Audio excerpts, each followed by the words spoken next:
I never thought I had any kind of neurodivergency because we're black. Bro, we're black. And also the way they used to explain ADHD back in the day, it was like them kids that used to run down the hallway with their arms behind their back in it, and they used to try to go Super Saiyan. Honest to God, like, you were one of the funniest people that I have met. Not even just stand up, but even just speaking to you, I find you so entertaining.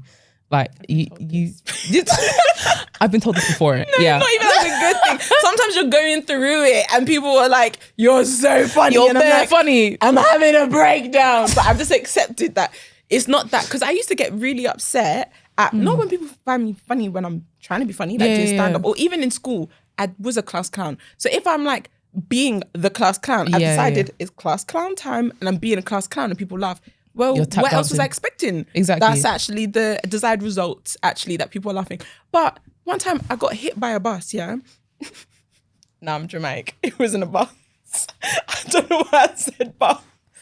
Wait, but what vehicle was it for you to go straight to bus? It was just a car. So why did you say bus? It was a black lady in a car. I don't know. You got hit by a Corsa and she said this double-decker 250 slammed right into me. What? What? That was wild, and I'm sorry. So I got hit by a car. Yeah. And then I had crutches. I didn't break anything. I don't know why I ended up with crutches, but crutches. And I thought everyone in my class was going to be like, oh my God, this is so sad. Because I just near enough got almost run over. Like you actually got hit by a bus? I'm saying that I got hit by a car and I've got crutches and the whole class goes silent for like 3 seconds and then starts creasing. I didn't understand, Now I understand now that my brain is, I would say it's like 70% developed. Yeah. Now I understand that being neurodivergent, sometimes you might express things in a way that's funny to the majority of people. They're not laughing at your situation. You are just reacting in a way that's maybe not the average. Exactly. And it took me, honestly, until my mid-20s to understand, people are not evil in this world. Okay. Yeah. I think that's even beautiful that you came to that, because like there's been situations where people have told me something, and it's actually not funny. But the way they've said it is so funny. Like, I remember in school, there was this guy, and he used to ride a bike all the time. And there was this one time where he got hit by a car, and his shoes were fully tied, but his shoes came off him. My kickers flew across the road. That's so funny though. And it's not funny. And that's fair. But the funny part was the fact that he said my shoes were fully tied. Like my shoes were fully tied and they flew off my foot. Because because I was trying to picture how the car must have hit you, Why is this a common experience? Like for everyone's just losing shoes in the street. That's so funny. Shoes flew across the road. I'm so sorry. But I'm really happy that you brought up school, because I do want to know what kind of kid you were in school. Because when did you get diagnosed, by the way? So I got diagnosed because I was dating this guy and he was like, you're not normal. It was just like 4 years ago. Okay. And he was like, you might have ADHD. He made me do an online test, And you know how it gives you the scale, that little cheap free online test. It went to red. Yep. I said, please get tested now. Yeah. That's what I did that, and it said go to the doctors. It go to the doctors right now. It said I'll hold your hand and take you. So I went. The guy was like, first of all, you have to fill out all these forms. Of course, it's going to take me 8 months to fill out the forms. I called back and went, oh, sorry, I need to do the second half. Are you Sharifa Butterfly? Yeah. They're like, right, okay. Spoke to him and he was like, the fact that it took you 8 months to do the second part is kind of clear. But then once we like finished the assessment and stuff, he was like, I teach about neurodivergence in university and I could actually use you as like an example for the most ADHD woman. Please. He said, I'm 99 out of 100 on the scale. You know, they give you a percentage. Yeah. And I'm not going to lie. I slightly downplayed one of the questions. So I'm probably 100%.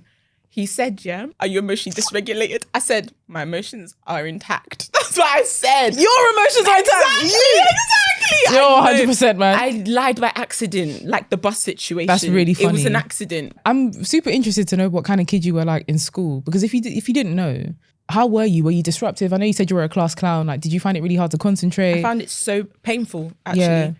Double RE with Miss Tottenham.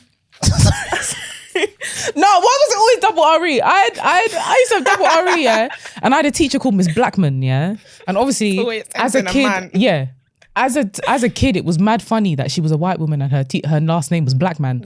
So funny. we used to laugh at that a lot, innit? And she used to get really upset. So I struggled with like concentrating as well, but I never thought I had any kind of neurodivergency Of course because not, we're black. bro, we're black. And also the way they used to explain ADHD back in the day, it was like them kids that used to run down the hallway with their arms behind their back in it, yeah. And they used to try to go Super Saiyan in class. To be fair, I was like that though. Were you? So it's weird that I didn't You should have known then, innit? They should have known. I was literally like sliding down banisters. Yeah, I would boy. climb the lockers and I'd wait for the biggest girl, tallest girl to come into my form class, and I would just Geronimo her just so we could play fight. Oh, you're so funny, man. When you got diagnosed, what changed for you? Like, was that like fairs, that makes sense? I think when he came back, because I was just like, you know what? I'll do the test, but he's just going to tell me like, I'm just a unique, quirky babe. It just is what it is. But when he actually was like, you have it and you have it real bad, I cried a lot actually, because I felt like all these things that I've got, I thought, do you know what? There's the good and the bad, but there ain't another me. But there's hundreds of thousands of people just like me. I'm not even an original in this life. Get in the bin. But I think you are though. I genuinely think you are, because I feel like thank you darling, stop. That's the truth. Because I'm the same. Like when I got diagnosed, I think it was like, I don't even think I've really taken it in, but I think I got quite. When did you get diagnosed? I got diagnosed in December. Yeah, so it's quite recent. Yeah. And I think like leading up to it, I just had people telling me like, oh, you need to get that test. Like, right, no, you need to get that test. And it's like close friends. And like I'd have meetings with producers who have ADHD and they're like, rah, boy, you should do it. Cause like even when I'm talking and I'm pitching something, I'm like, I'm stretching, I'm moving. I find it very hard to sit still and like talk to someone. I find it very hard to concentrate. I try to explain to people how hard it is. Like sometimes I find it really hard when people are just talking at me. And like sometimes people talk at me and my social battery dies halfway and I'm like, Did I do that to you in Edinburgh? No, not at all. But like, I find it really weird how people don't understand when, like they can't read when my mind's gone. Oh, because it literally feels like you're stabbing me. I know what you mean. Like once my social battery dies, it feels like every time you talk to me, you're stabbing me. And you know what really kills me? If my social battery is gone and you're asking me small questions like, isn't the weather nice? Shut up. That's when I hit them with but that's when the yes. Yeah. I can't do this and it's unnecessary. It's unnecessary like, conversation. We don't need to speak anymore. We actually don't. And it happens a lot after like shows, because I've used up all my adrenaline and I've used up all my energy on stage and I've given them everything. And now you're trying to do small talk. I need my bed. I've got nothing left, man. I've got nothing left. How would you say that neurodivergence has helped you? Like, would you say it's a superpower? Because I know when I told my agent I got diagnosed, she was like, bare comedians have got ADHD. It's a superpower, man. Like, it's not a bad thing. Like, don't read it as a bad thing. I just think it's not a bad thing or a good thing, actually. I just feel like there's two sides. Yeah. Like, there's certain things where I'm like, I wouldn't have been able to sort that out or do that if I wasn't neurodivergent. Yeah. But then there's other things where I think, because I'm so myself, and maybe the emotional dysregulation, if I'm in a bad mood, I'm on my period, and then I have to go and kiki with everybody. How am I supposed to do that? Because I'm myself on stage, and myself is actually in a very dark place right now. A really dark place, kind of going through things, and I got to laugh. Yeah, I find that a little bit hard. No, I do get that, but I do think like there's a level of I don't even know if I'd use the term superpower, but I do see it. I've learned to see it as a plus now, because I think it does help me on stage.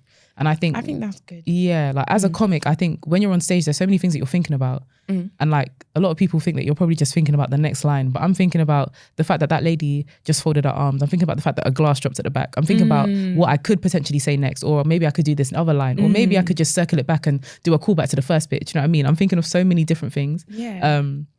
And I think it has helped in that way. So, I agree. Yeah.